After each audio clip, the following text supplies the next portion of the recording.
രാവിലെ കുറച്ച് കൊച്ചുമത്തി കിട്ടിയായിരുന്നു. അപ്പോൾ വിചാരിച്ചു എന്നാൽ ഉച്ചയ്ക്ക് ചക്കയും മത്തിക്കറി ആയാലും. അങ്ങനെ അത് ചക്ക ഇടാൻ വേണ്ടി പ്ലാവിൻ്റെ അടുത്ത് നിന്നപ്പോൾ പ്ലാവ് നിറയെ നിൽക്കുന്നത് ചക്കനെക്കാട്ടി കൂടുതൽ കുരുമുളകാണ്. അങ്ങനെ കുരുമുളകിൻ്റെ ഇടയ്ക്കൂടെ ചക്ക കണ്ടുപിടിച്ച് ചക്ക ഇട്ടപ്പോഴത്തേക്കിനും ചക്ക വിളഞ്ഞില്ലായിരുന്നു ഗൈസ്. അങ്ങനെ അമ്മ പറഞ്ഞു വിളച്ച് പറഞ്ഞിരിക്കാതെ പോയി തേങ്ങ തിരുമ്മൻ. അങ്ങനെ തേങ്ങ നോക്കി ചെന്നപ്പോഴത്തേനും തേങ്ങ ഇല്ലാത്തപ്പോഴത്തേക്കും തേങ്ങ പൊതിച്ച്. പിന്നെ കഷ്ടപ്പെട്ടത് ഞാൻ ഇത് പൊട്ടിക്കുക ഗൈസ്.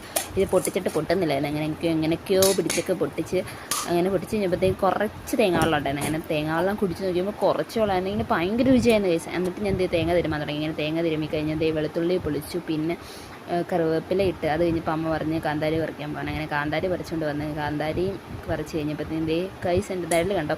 അപ്പോൾ കാന്താരിയൊക്കെ പറിച്ച് അതിനകത്തിട്ട് പിന്നെ ഉപ്പ്, മഞ്ഞൾപ്പൊടി, പിന്നെ ജീരകം എന്നൊക്കെ സാധനങ്ങളൊക്കെ ഇടാൻ അറിയത്തില്ല. പിന്നെ ഇട്ടു. പിന്നെ അരയ്ക്കാൻ പോവാണ് ഗൈസ്. അങ്ങനെ മിക്സിയിൽ അരയ്ക്കത്തില്ല കേട്ടോ, ഞങ്ങൾ അരകല്ലിൽ അരയ്ക്കുന്ന. അങ്ങനെ അതിലല്ലേ രുചി. അപ്പം അതിലൊക്കെ അരച്ച് അത് കഴിഞ്ഞപ്പോൾ അമ്മ പറഞ്ഞിട്ട് മീൻ വെട്ടാൻ. അങ്ങനെ മീൻ വെട്ടാൻ വേണ്ടി മീൻ എടുത്തു. അപ്പോൾ